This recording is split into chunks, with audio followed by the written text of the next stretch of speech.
Hello बच्चों, welcome back to the channel. तो आज कंटिन्यू करते हैं हम लास्ट क्लास। तो देखते हैं लास्ट क्लास में हमने क्या पढ़ा था। चलो करते हैं बच्चा।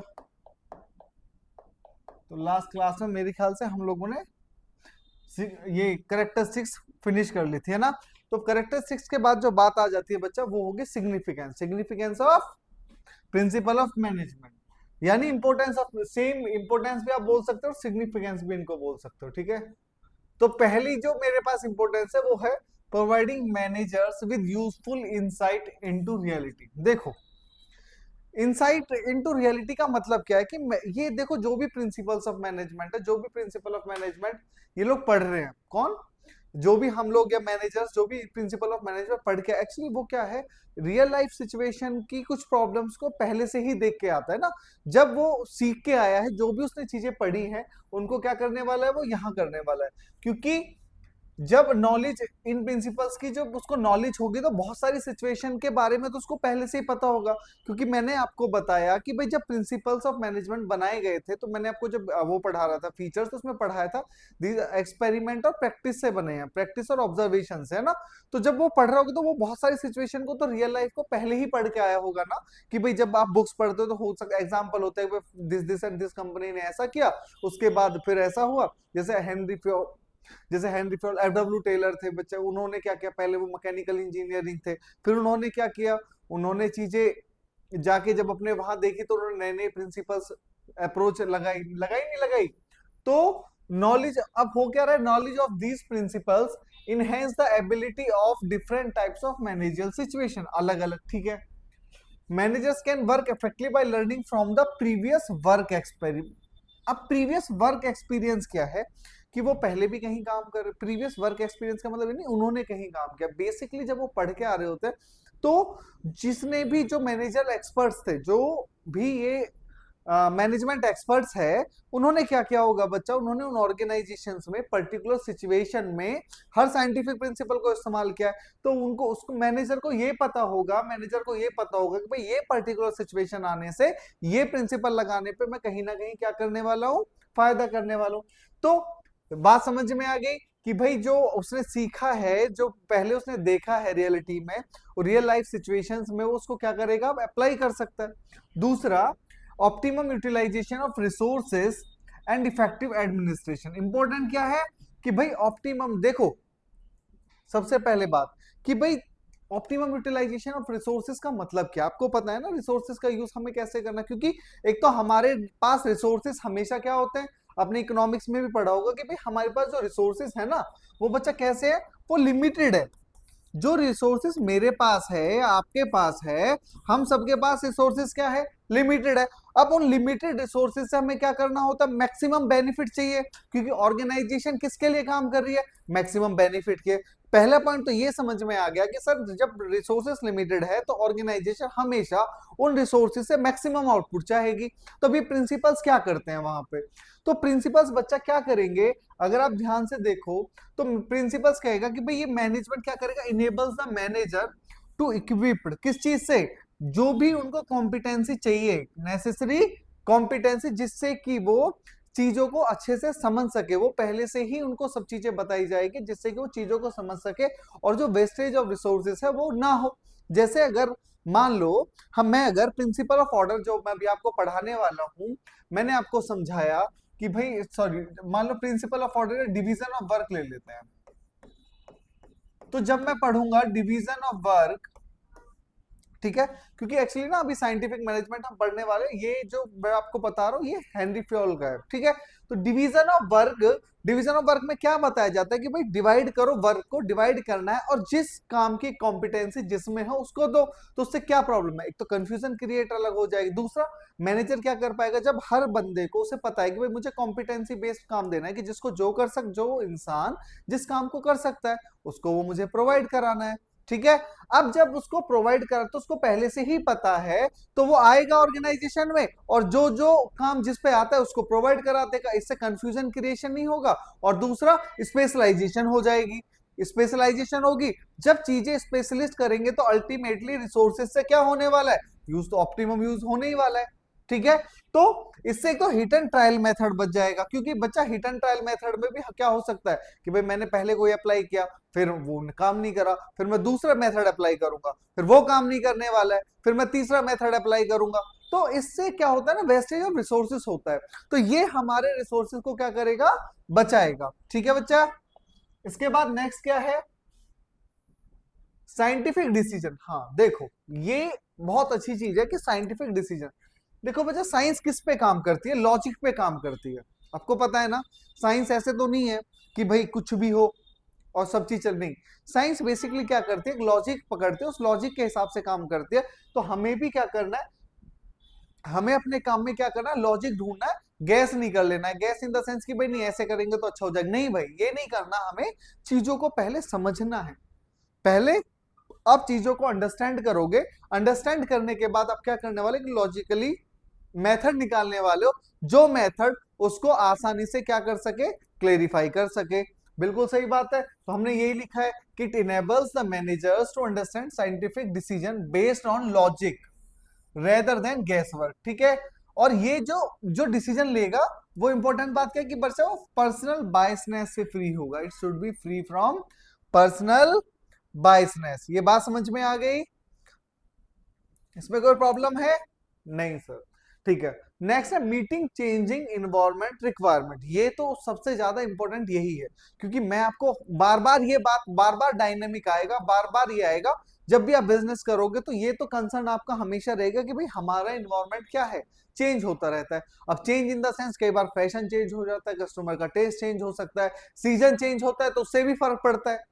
फर्क पड़ता है नहीं पड़ता? तो बेसिकली हर चीज से हमें फर्क पड़ने वाला है ना। और बहुत इन चेंजेस को क्या करने वाला, अब इन चेंजेस का क्या करने वाला है कि इससे अगर इन चेंजेस के साथ अगर हम नहीं गए, इन चेंजेस के साथ हम नहीं जाते हैं, तो फाइनली हमारी ऑर्गेनाइजेशन सरवाइव तो करेगी नहीं। और इन चेंजेस को जो करने वाला बंदा वो कौन है, वो मैनेजर होता है। क्योंकि मैनेजर कौन है बच्चा, अगर आप ध्यान से देखो, जो मैनेजर है वो क्या है, वो लिंक है किसके बीच में, हमारे टॉप लेवल मैनेजमेंट और वर्कर्स के बीच में। ये जो लिंक आपने पढ़ा होगा फर्स्ट क्लास में, ये लिंक है।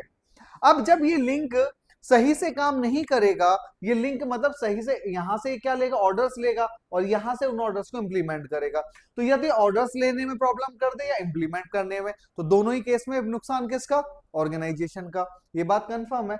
तो जब इन्वॉल्व बच्चा क्या होगा कि ये जो प्रिंसिपल ऑफ मैनेजमेंट है, इसलिए क्यों बनाए गए, इनको फ्लेक्सिबल क्यों बोला गया, इनको फ्लेक्सिबल इसीलिए तो बोला गया कि भाई जैसे जैसे आपकी सिचुएशन चेंज होगी, आप इनमें कहीं ना कहीं मॉडिफिकेशन कर सकते हैं। वरना ये भी कह सकते थे कि भाई हमने जो बोल दिया वो सच है। जैसे साइंस के रूल्स होते हैं ना, साइंस के रूल्स में क्या होता है, साइंस के रूल्स बिल्कुल फिक्स है या नहीं, कि सर साइंस, ये बात आपने बिल्कुल सही कही कि भाई जो साइंस है, साइंस के जो आपने लॉ बनाए वो बिल्कुल रिजिड बना दिए। आप ओम्स लॉ की बात करो, उसने जो कहा भी डायरेक्टली प्रोपोर्शनल टू आई है। अभी कल बदल थोड़ी ना जाएगा। लेकिन जब मैं बात करता हूं यहाँ पे, तो मैं ये कहते हैं कि भाई हमेशा अपनी सिचुएशन को ध्यान रख के ही अप्लाई करना है।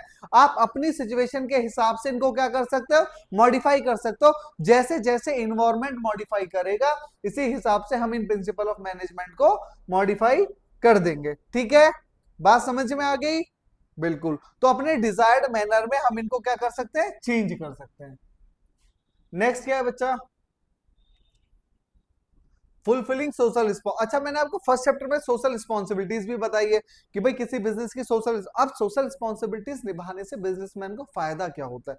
पहली बात कि कस्टमर का ट्रस्ट बढ़ता है, बढ़ता है नहीं बढ़ता। मान लो कोई कंपनी आपको जब गुड प्रोडक्ट देगी, गुड क्वालिटी के product at an affordable price पे आपको दे रही है, तो आपका ट्रस्ट क्या होगा, बढ़ जाएगा। बिल्कुल सही बात है सर, ट्रस्ट बढ़ेगा हमारा। जब ट्रस्ट बढ़ता है तो कस्टमर बार बार वही जाता है, और बार बार क्या जाता है कि अपने जो रिलेशन है, यानी अगर मान लो मैंने आपको अच्छे से पढ़ा दिया या ये चीज मैंने आपको समझा दिया, अब आप क्या करने वाले हो, आप क्या करोगे कि माउथ पब्लिसिटी होती है ना, जो भाई मुंह से सुन के चीजें आती है। ठीक है, अब माउथ पब्लिसिटी जैसे चल रही है, तो वही फुलफिलिंग सोशल रिस्पॉन्सिबिलिटीज। इसका मतलब क्या है कि भाई नॉलेज ऑफ प्रिंसिपल क्या कहता है, वो कहता है कि भाई एक सेंस ऑफ रिस्पॉन्सिवनेस आता है, क्योंकि उनको उसको पहले ही अपनी रिस्पॉन्सिबिलिटीज पता है, क्योंकि उसमें पढ़ाया जाता है सोसाइटी के लिए भी आपको क्या करना है। सोसाइटी मैनेजमेंट में आपने फर्स्ट चैप्टर में पढ़ा है ना, ऑर्गेनाइजेशन का ऑब्जेक्टिव 3 टाइप्स के होने चाहिए। तो सोसाइटल ऑब्जेक्ट्स के बारे में जब वो सोचेगा और अपने इंटरेस्ट ग्रुप के बारे में उसको नॉलेज होगी, तो उनका प्रॉपरली ध्यान रखेगा। और फाइनली अल्टीमेटली कहीं ना कहीं जब वो रिस्पॉन्सिबिलिटी सही तरीके से निभाएगा और अपने स्टैंडर्ड प्रोडक्ट बनाएगा, क्वालिटी पे फोकस करेगा, तो वो किसके लिए बेनिफिट कर रहा होगा? सोसाइटी के लिए भी तो बेनिफिशियल है। बिल्कुल सर। अब है management training education and research. ये क्या है बच्चा? देखो देखो, मैनेजमेंट की ट्रेनिंग एजुकेशन और रिसर्च होती है। बेसिकली क्या कहना चाहते हैं? कहते हैं कि भाई एक तो अंडरस्टैंडिंग होती है, कैसे समझो कि एक तो चीज होगी कि भाई आप कोई चीज ना करके सीखते हो। ट्रेनिंग का मतलब है, देखो समझो, ट्रेनिंग का मतलब क्या होता है कि आपने कहीं गए, आपने ट्रेनिंग की और आप उस चीज को सीख गए। एजुकेशन जो आप ले रहे हो, और रिसर्च आपको पता ही ना, रिसर्च पेपर्स होते हैं, डिफरेंट डिफरेंट रिसर्च डिपार्टमेंट्स होते हैं। तो चीजों का मैनेजमेंट में क्या फर्क पड़ता है? देखो है क्या बच्चा कि अब जब मैनेजमेंट को हम नई नई चीजें लर्न करें, हमने क्या किया, डिवीजन, आप क्या पढ़ोगे? साइंटिफिक मेथड्स पढ़ोगे, साइंटिफिक प्रिंसिपल्स पढ़ोगे, फिर आप क्या पढ़ोगे? आप साइंटिफिक टेक्निक्स पढ़ोगे, और लास्ट में आप जनरल प्रिंसिपल्स पढ़ोगे जो हेनरी फयोल ने दी है। तो जब आप इनको पढ़ोगे तो कहीं ना कहीं आपकी स्किल्स अपग्रेड हो रही है, नहीं हो रही? सीधी सी बात है। हाँ सर, स्किल्स अपग्रेड होंगी। तो मैनेजमेंट के जो लर्नर्स है, जो मैनेजमेंट के बारे में पढ़ते हैं, रिसर्च करके आते हैं, ट्रेनिंग करके आते हैं, तो कहीं ना कहीं उनकी मैनेजमेंट करने की जो क्वालिटीज है वो अपवर्ड होती है, नहीं? सही, बिल्कुल सही होती है। तो ये प्रिंसिपल्स क्या कर रहे हैं? ये प्रिंसिपल ऑफ मैनेजमेंट यही तो कर रहे हैं कि सर, जो लर्नर्स है, जो अंडरस्टैंड करना चाहते हैं चीजों को, इन डेप्थ अंडरस्टैंड करना चाहते हैं, उनकी क्वालिटीज को बढ़ाता है। कैसे बढ़ाएगा? ट्रेनिंग, एजुकेशन और रिसर्च के थ्रू। सीधी सी बात है। चलो, अब हम बात करते हैं बच्चा साइंटिफिक मैनेजमेंट। देखो, जो साइंटिफिक मैनेजमेंट या साइंटिफिक प्रिंसिपल्स इनको बोलते हैं, तो जो साइंटिफिक प्रिंसिपल्स मुझे दिए गए हैं, जो साइंटिफिक प्रिंसिपल्स मुझे दिए गए, वो किसने दिए हैं? वो दिए हैं बच्चा एफ टेलर ने। और इन्हीं को फादर ऑफ साइंटिफिक प्रिंसिपल्स भी बोला जाता है। इन्हीं को क्या बोला जाता है?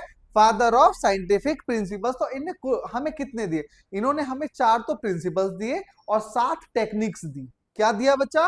4 प्रिंसिपल्स और 7 टेक्निक्स। तो जो आज की क्लास में हम पढ़ने वाले हैं, वो हम पढ़ने वाले 4 प्रिंसिपल्स।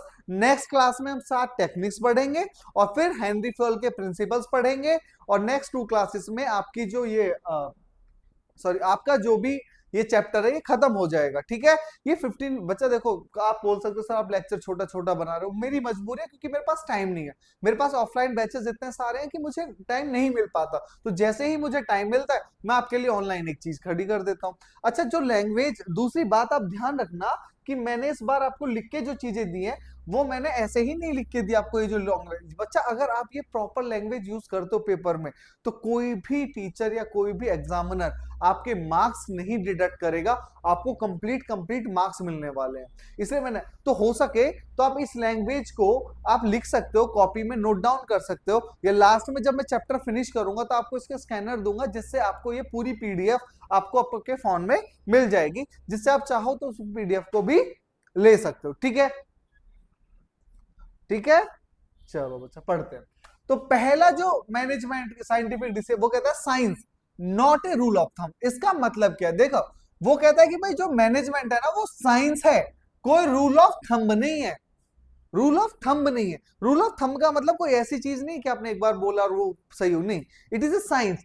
साइंस किस पे काम करता है? लॉजिकल पे काम करता है, रिसर्च पे काम करता है। इसी तरीके से रिसर्च करके आते हैं और फिर नई चीज निकलती है। ये बात समझ में आ गई? तो वो कहता है कि साइंस है, कोई rule, science not a rule of thumb का मतलब नहीं है। साइंस, उसका मैं कहने का मतलब है कि साइंस है, कोई रूल ऑफ थंब नहीं है। उसने कहा, टेलर सबसे पहले क्या बिलीव करता था? वो कहता था कि भाई किसी भी काम करने का एक बेस्ट मेथड हो सकता है। सही बात है भाई, आपका पढ़ने का भी एक बेस्ट मेथड होगा ना, आपको लगता होगा। तो हर चीज को करने का सबसे बेस्ट मेथड होता है, और हमें वो क्या करना है? सिर्फ हमें उस बेस्ट मेथड को ढूंढना है। अब उस बेस्ट मेथड को हम कैसे ढूंढेंगे बच्चा? हम उस डाटा को करेंगे स्टडी करके और चीजों को एनालाइज करके, है ना। एनालाइज कैसे करेंगे कि भाई यहाँ पे थोड़ी कॉस्ट ज्यादा आ रही है, इस प्रोसेस को कम कर दो। जैसे उसने क्या एनालाइज करा, उसने क्या कि वर्कर्स की मूवमेंट बहुत ज्यादा हो रही है, तो इस मूवमेंट को कम करो। उसके लिए उसने क्या टेक्निक बनाई, मोशन स्टडी, है ना, कि जिससे कि अननेसेसरी जितनी मूवमेंट्स है वो कम हो सके। अब जब मूवमेंट कम होगी तो एम्प्लॉयज की एफिशिएंसी बढ़ेगी। बात छोटी सी थी लेकिन इंपॉर्टेंट बहुत थी। तो ये बात समझ में आई। तो बच्चा उसने कहा कि भाई एफिशिएंसी कैसे डेवलप कर सकते हैं, हेनरी फ्योल जी ने कहा कि भाई स्टडी और एनालाइज कर सकते हो आप, ठीक है। अब वो कह रहा है कि हम रूल ऑफ थंब या हिट और ट्रायल मेथड को बिल्कुल हटा देंगे। क्यों? क्योंकि इससे भी मैंने आपको बताया तो वेस्टेज ऑफ रिसोर्सेस होने वाले हैं आपके बहुत सारे। कब तक आप हिट एंड ट्रायल मेथड इस्तेमाल करते रहो? इससे अच्छा है कि आप बैठो, चीजों को एनालाइज करो। एनालाइज करने के बाद जैसे लॉ ऑफ ग्रेविटी बना, तो लॉ ऑफ ग्रेविटी जैसे जब मान लीजिए, मान ले उस एप्पल गिरा ऊपर से, अब जब एप्पल गिरा तो न्यूटन अगर चाहता तो तभी कह देता। न्यूटन ने पहले सोचा, फिर उसने उसको एनालाइज किया, स्टडी किया, तभी वो एक परफेक्ट चीज बता पाया, दैट इज इन ग्रेविटी। तभी तो वो इंट्रोड्यूस कर पाया ग्रेविटी। लेकिन अब अगर वो हिट एंड ट्रायल करता रहे, चीजों को गेड़ता रहता, फेंकता, तो क्या क्या गेड़। तो रूल ऑफ थंब और हिट और ट्रायल मेथड आपको समझ में आया, ठीक है। अब वो कह रहा है ठीक है, तो कहता है कि भाई उसने एक और इंपॉर्टेंट बात की, भाई छोटी से छोटी जो प्रोडक्शन एक्टिविटी है, छोटी से छोटी जो प्रोडक्शन एक्टिविटी है वो साइंटिफिकली मैनेज हो सकती है। कैसे मैनेज हो सकती है? साइंटिफिक इवन कि भाई छोटा, क्योंकि जब आप छोटी छोटी चीजों को कहीं ना कहीं साइंटिफिकली यूज करोगे तो होता क्या है, साइंटिफिकली जब यूज करने वाले हो तो आप क्या करोगे, आप ज्यादा काम कर पाओगे और एफिशिएंसी से काम कर पाओगे। फॉर एग्जांपल आप कुछ भी काम ले सकते हो, जैसे आपने अभी एक नोटिस किया होगा, आप जाते हो, आप मैगडी जाते हो बच्चा, देखो आप लोग मैगडी जाते हो, मैगडी हो या बर्गर किंग हो। अब इन्होंने क्या किया, अब इन्होंने क्या किया, पहले क्या होता था, ऑर्डर एट काउंटर था, ऑर्डर एट काउंटर था। हम लोग जाते थे, जाके काउंटर पे ऑर्डर करते थे और हमारा आ जाता। लेकिन अब उन्होंने वो क्या किया, उसको हटा दिया। उन्होंने क्या किया, स्क्रीन लगा दी है, आप स्क्रीन जाके पर्टिकुलर जो जो चीज आपको चाहिए ऑर्डर करोगे, यही पेमेंट हो जाती है। और अब देखो ये काम कोई बड़ा नहीं, सिर्फ एक छोटी सी मशीन उससे इंस्टॉल की। लेकिन मैं आपको बता दूं अभी जनरल उसमें ये आया कि मशीन्स की सेल कहीं ज्यादा है किससे, किसी इंप्लॉय से। तो उसने चेंज क्या किया, उसने नई चीज क्या लेके आया, वो ये लेके आया कि भाई बंदा मेरे पास आता है, लाइन में लग, लाइन जाहिर सी बात है लाइन में लगते। अब उसने सोचा कि भाई 10 बंदे हायर मैं अगर करूं, मतलब जितने ज्यादा बंदे मैं लगाऊं तो एक तो कॉस्ट बढ़ जाएगी। मान लो बिलिंग काउंटर 2 या 3 बिलिंग काउंटर होते हैं, अब भीड़ बहुत ज्यादा, आपको पता है मैगडी में संडे सैटरडे कितनी भीड़ होती है, आप लोग भी जाते होंगे। अब वो जितने ज्यादा बिलिंग काउंटर लगा देगा उतने ज्यादा कॉस्ट बढ़नी या नहीं बढ़नी। तो उसने एक बहुत छोटी सी चीज एनालाइज करके ये लग देखा कि टेक्नोलॉजी को इंट्रोड्यूस किया। उसने क्या किया, मैन पावर से टेक्नोलॉजी पे आया और उसने एनालाइज ही तो करके ये चीज की है। और एनालिसिस में मैं आपको बता दूं कि अब जो ऑर्डर करने वाले हैं वो आप 1 या 2 ही काउंटर पे देखोगे, बाकी सारे लोग यहीं से ऑर्डर करते रहते हैं, आते हैं अपना ऑर्डर करते हैं और चले जाते हैं, आते हैं अपना ऑर्डर करते चले जाते। इवन की मैगडी और बर्गर किंग, मैगडी का खुद का कहना है कि भाई उनकी सेल बाय 50% इंक्रीज हो गई है जब से उन्होंने मशीन्स लगाई है। तो उन्होंने चीज एनालाइज ही तो की। तो छोटा सा चेंज था, बहुत मामूली सा चेंज है, कहने के लिए मशीन लगाना बहुत मामूली सा चेंज है, लेकिन इससे फायदा क्या हुआ, उनकी सेल बहुत ज्यादा इंक्रीज होगी। तो वो कहते हैं कि साइंस पे जाओ, रूल ऑफ थंब पे नहीं। वो कहता है, फिर दूसरी चीज कहता है हार्मनी नॉट डिस्कॉर्ड, ये बहुत इंपॉर्टेंट है बच्चा, ये प्रिंसिपल बहुत ही ज्यादा इंपॉर्टेंट है। इससे 2-3 चीजें पूछी जाती है, और 2-3 चीजें क्या, सबसे पहले हार्मनी का मतलब क्या है। देखो हार्मनी का मतलब क्या होता है कि भाई एक तो सबसे पहले क्या है कि देखो किसी भी ऑर्गेनाइजेशन, अगर मैं बात करूं, मान लो यहां बात करते हैं, कोई भी ऑर्गेनाइजेशन है, कोई भी ऑर्गेनाइजेशन है, ठीक है। अब जो भी ऑर्गेनाइजेशन है उसमें 2 चीजें होती है, एक तो मैनेजमेंट होगा और एक एम्प्लॉयज होगा, इनके अलावा तो कुछ नहीं होने वाला। सही बात है कि सर, हाँ बिल्कुल सही बात है सर, ऑर्गेनाइजेशन में मैनेजमेंट होने वाला है और एम्प्लॉयज होने वाला है, या तो मैनेजमेंट रहेंगे या एम्प्लॉयज रहेंगे, इसमें कोई डाउट नहीं सर, बिल्कुल डाउट नहीं। अब आप एक बात समझो कि जब ये दोनों चीजें एक दूसरे के, अब इन दोनों के साथ काम करें, यानी अगर एम्प्लॉयज और मैनेजमेंट एक साथ काम करे तो ज्यादा अच्छा होगा, या एम्प्लॉय और मैनेजमेंट एक दूसरे के स्ट्राइक अगेंस्ट में रहे तो काम होगा। सर दोनों साथ रहे, तो उसने यही तो कहा कि भाई हमें हार्मनी चाहिए दोनों के बीच में। हार इनको ये समझना होगा एम्प्लॉयज को और मैनेजमेंट को कि भाई ये दोनों ही क्या है, ये दोनों पिलर्स है किसके, किसी भी ऑर्गेनाइजेशन के। इसलिए इनको ये समझना जरूरी है कि ये एक दूसरे के लिए क्या है, बहुत इंपॉर्टेंट है।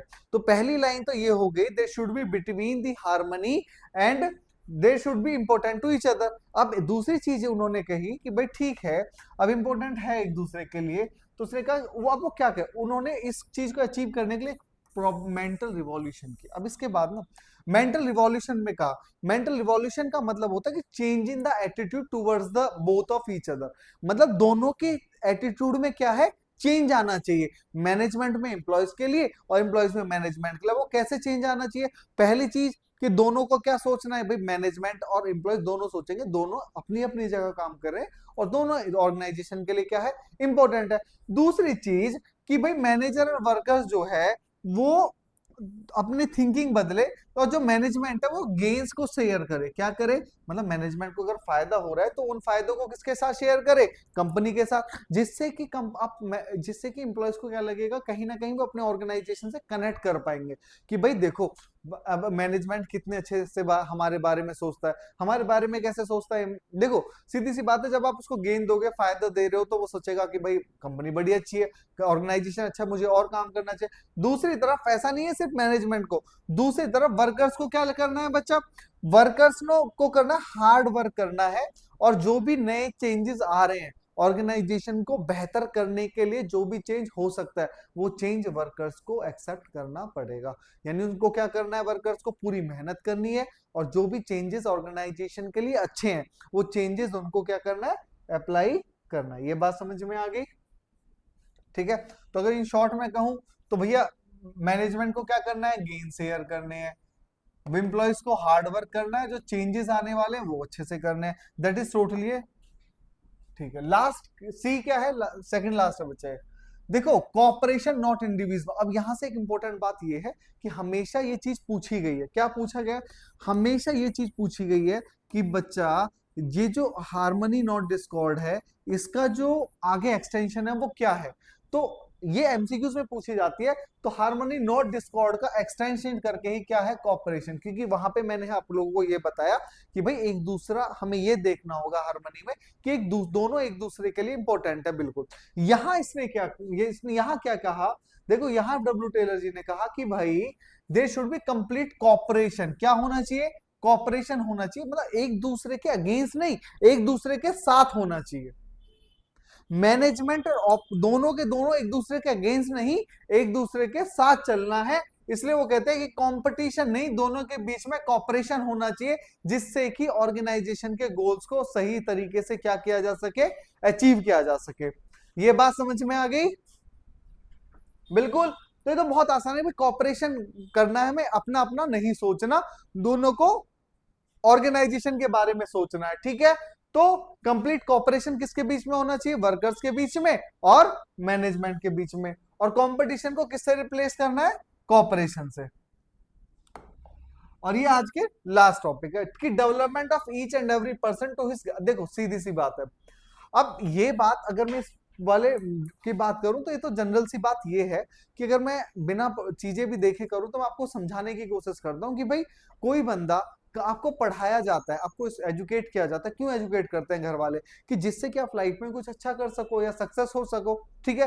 अब वर्कर्स को क्या कर सकते हैं, तो वर्कर्स को भी तो ट्रेनिंग दी जा सकती है। और ट्रेनिंग क्यों दी जाएगी, ट्रेनिंग दी जाएगी जिससे कि उनका बेस्ट बाहर निकल सके ना, उनका सबसे बेस्ट वर्जन जो है वो मुझे चाहिए। क्योंकि जब एम्प्लॉयज अपने बेस्ट वर्जन पे काम करेंगे तभी पॉसिबल है कि भाई ऑर्गेनाइजेशन सही तरीके से क्या है, डेवलप हो जाए, और जो उनको वर्क दिया गया है उसको वो बेस्ट वे में और जल्दी से with in the minimum cost कर सके। और ये पॉसिबल कब है, जब हम अपने वर्कर्स को क्या करेंगे, डेवलप करेंगे। और किसी को डेवलप कैसे किया जा सकता है, ट्रेनिंग के थ्रू, एजुकेशन के थ्रू और रिसर्च के थ्रू। और लास्ट टाइम अगर और चीज देखना चाहते हो तो लास्ट पॉइंट क्या है कि भाई दूसरी चीज ये नहीं है डेवलप करना है। अब आप समझो, मैं आपको एक एग्जांपल देता हूं कि हिंदी के टीचर को,